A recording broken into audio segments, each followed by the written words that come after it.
Well, hey there, and thank you again for joining me at Tesla Northwest and EVs. Where am I at today? I'm down at Deception Pass Park. It's a state park in Washington State, in between Anacortes and Whidbey Islands. You got to go over the Deception Pass Bridge to get here, which connects Anacortes to Whidbey, and it is just a beautiful spot. So we're going to see how Amos does using full self-driving version 10.69.25.2 one last time, at least probably on video, before version 11.3 shows up.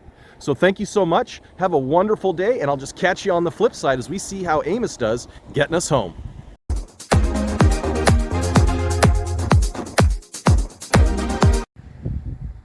And just look at those views, folks, before I pull out of here. Absolutely gorgeous. Just a beautiful, beautiful spot. We've got Amos here in the background, and we are gonna boogie on out of here. But I thought I would share this with you. It's just a gorgeous place. Okie dokie, folks, let's roll. We are going to head out of here. Again, we're at Deception Pass State Park, and we are heading home using full self-driving beta version 10.69.25.2. And it is just a beautiful state park. So I don't believe in stress testing FSD in parking lots. It's not ready for that yet. So I'm just going to let you look in these beautiful views as I drive us out of this parking lot. But as soon as I hit the road and go past that park ranger, we will engage Amos, and we have a 10-mile, 20-minute drive in front of us. So strap in and get ready for some cool stuff. There's our friendly park ranger, making sure we're not hurting anybody. All right, we've got our FSD wheel. FSD is engaged. And okay, it's deciding it wants to go this way. I'll let it. Now this route is very scenic. It's twisty, and we're just navigating out of the state park at this point. So we're gonna go ahead and goose our speed just a touch. So once we get out of the state park, which should be interesting in and of itself, then we're gonna get onto the State Route 20 spur. Look at that, ID4, very cool. Give him a little wave. And that'll take us home, and that's going to take us across Deception Pass Bridge, which is a very beautiful and scenic bridge that connects Whidbey and Anacortes, or Fidalgo. And you'll get some views of that as we cross over it. It's very narrow, it's two bridges, and it's over this enormous passage of water that is very treacherous. Beautiful little freshwater lake here, butted right up against the bay, so that's pretty neat. You can come down here and go swimming. Ugh, bumpy road. Okay, nice stop. There's also some speed bumps on this route, and we'll see if FSD slows down for him. And if it doesn't, my kidneys are going to take the hit for you. And hopefully the camera doesn't bounce around too much. Oh, this road sucks. All right, I'm going to slow down just a touch. Yeah, so far so good. I don't think it'll be too challenging. We'll have some left-hand turns, high speed as well. Speeds are typically 40 to 55 miles an hour, and lots of pretty scenery. So again, trying to do a zero intervention drive and get out of Deception Pass Park. Ooh, yeah, it slowed down for that one. Very nicely done. Maybe not as soon as I would have liked, but it did. Well, big news. The Tesla supercharging and destination charging is being opened up to non-Tesla owners. So if you drive an EV in America, you might want to download the Tesla app, because destination charging, Tesla destination chargers, are now live on the Tesla app for Charge Your Non-Tesla. That was a little weird. So you can go into the Tesla app, you go to Charge Your Non-Tesla, and you can look at the area around you, and it'll show you currently level 2 Tesla destination chargers. All right, let's see how the car does here. Kind of a hidden, weird stop sign. Okay, it's not quite sure what to think, but it's doing good. It's creeping up. And then the Magic Dock, the Tesla CCS adapter on superchargers, have been spotted in upstate New York, close to the Buffalo plant where they manufacture superchargers. So any day now, or any week, the supercharger network will be opened up.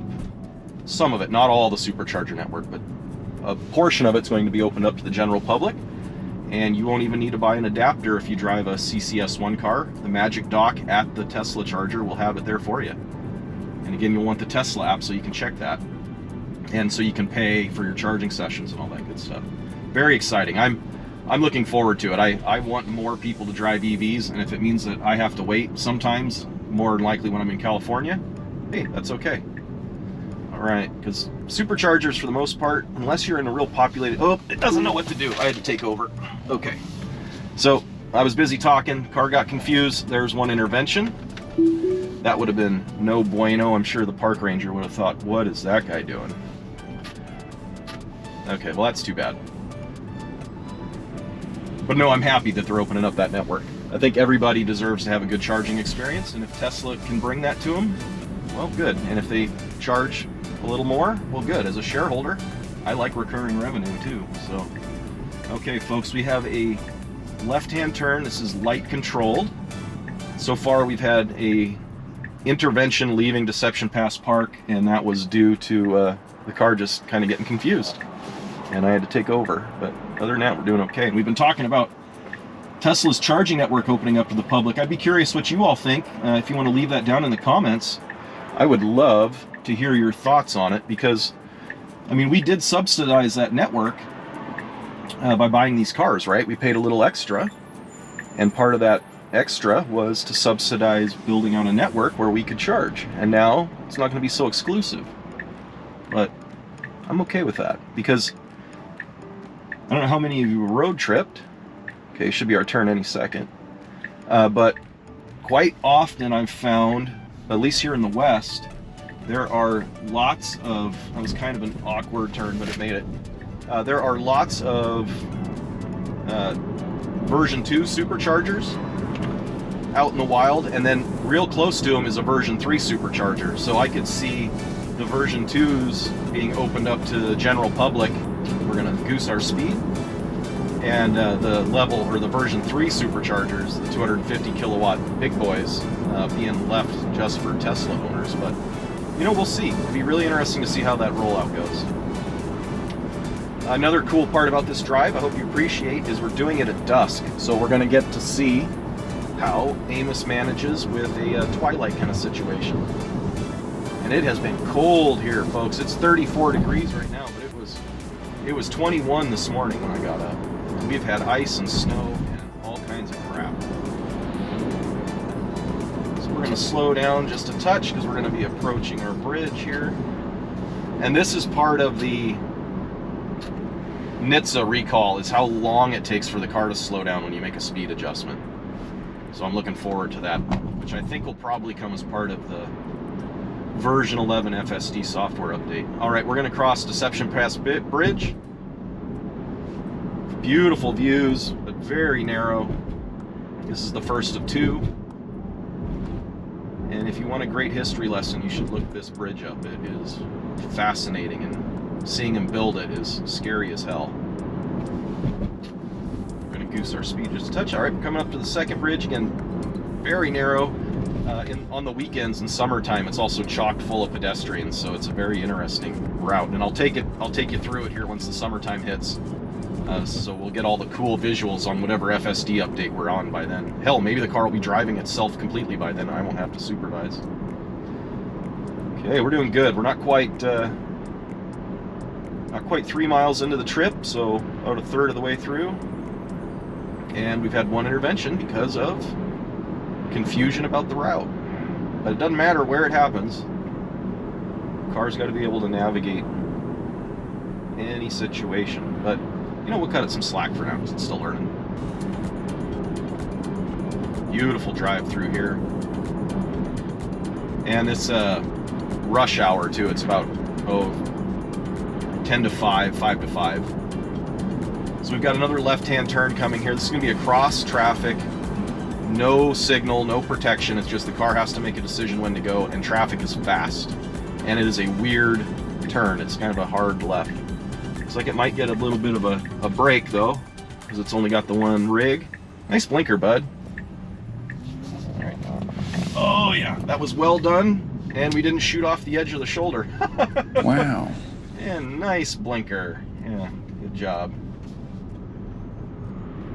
Now I believe there is a pull-off up here, I think, that has a stop sign that fools the car sometimes, and we'll see if that's the case. We're going to goose our speed.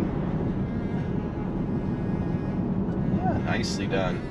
Not the most exciting. I know this isn't probably as cool as seeing somebody going through like a busy New York, but I think the views are pretty, and I like to bring in different geographies, right? Let's see what the car can do in lots of different areas. And my area happens to be slightly rural, wooded, and not always chock full of vehicles, but a challenge to the car nonetheless because of the terrain. Here you can see an obvious example of that. We're going uphill, we're also going to the right, and you can't see what's around that corner, so the car's doing a great job slowing down.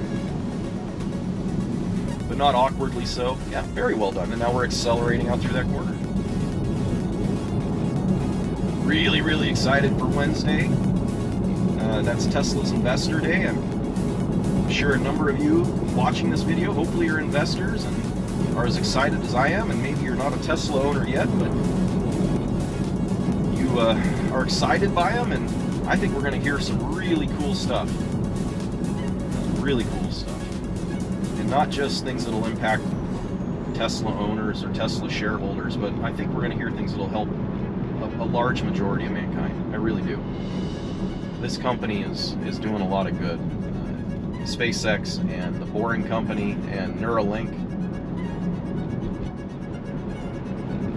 are all doing awesome as well. So, I mean, you just gotta hand it to all the teams at all those companies and the great work they're doing. Okay, we're gonna goose our speed again just a little bit. And the car adjusted back down, that was okay. Let's go ahead and go with a full screen view here. You've been watching the route the whole time. You probably want to see what's going on with the full screen.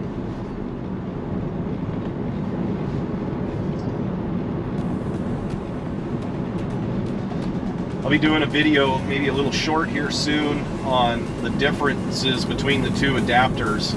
So you have your Tesla J1772 adapter that comes with every car.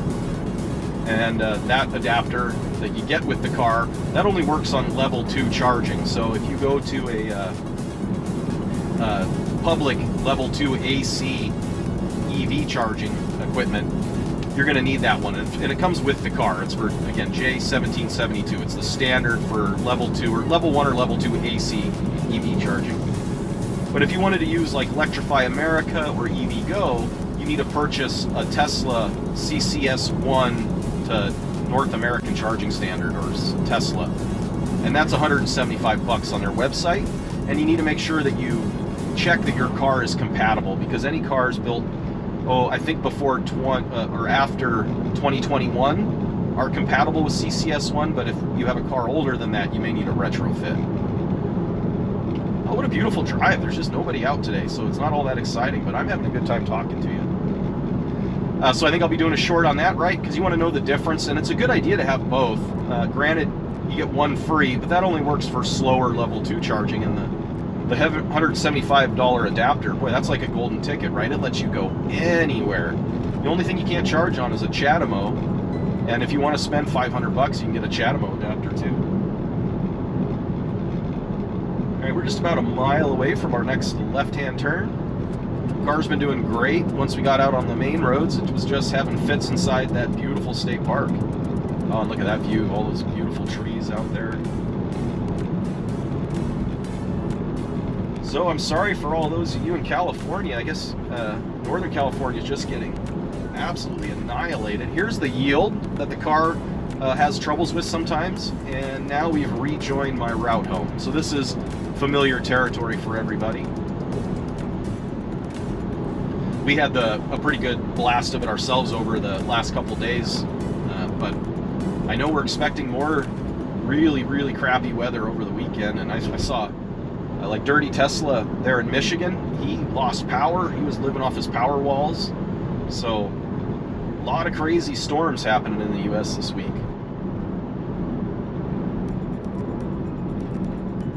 All right, we're approaching a left. Wasn't so bad. Slowed down a little more than I probably would have, but that's okay.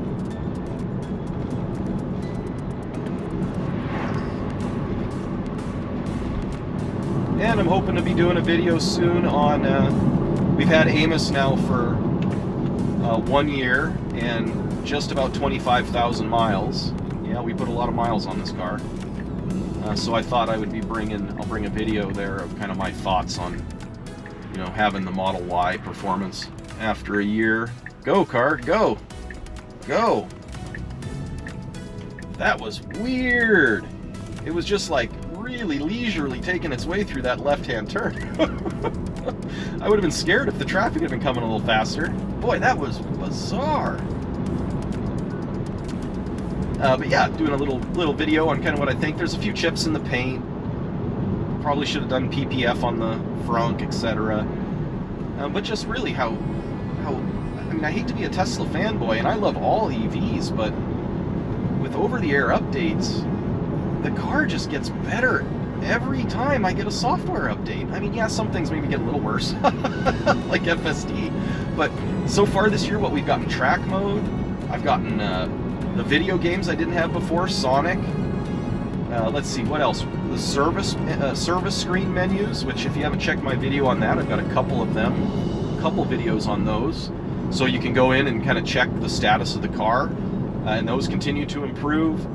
We've gotten better handling and performance, just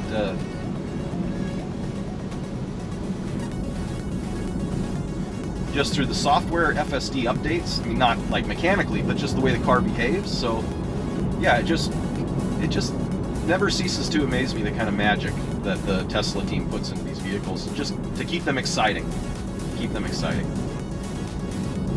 All right, we're doing good. Following this traffic here the rest of the way home. We're just about there, folks. We only got a couple more minutes till we reach our destination. 0 interventions once we got out of the state park. That's pretty dang good. Although that was a weird left. We're going to go ahead and goose our speed again. And lots of, I don't want to call it speculation, but discussion about Tesla's Hardware 4.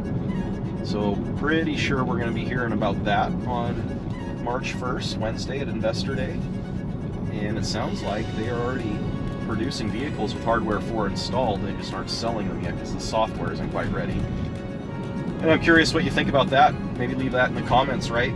If you've just bought your Tesla, are you a little bit perturbed that you're going to miss out on some extra cameras and a different computer? My kind of feeling behind it is you can't be, right? These things are like cell phones. They're incredibly expensive, I agree, but an older iPhone is just as capable as a newer iPhone. It just may not have quite all the same bells and whistles. But it wouldn't be Tesla if they weren't continuously upgrading and fixing and making the vehicles better. And so I would rather own a product from a company where their kind of ethos is continuous improvement.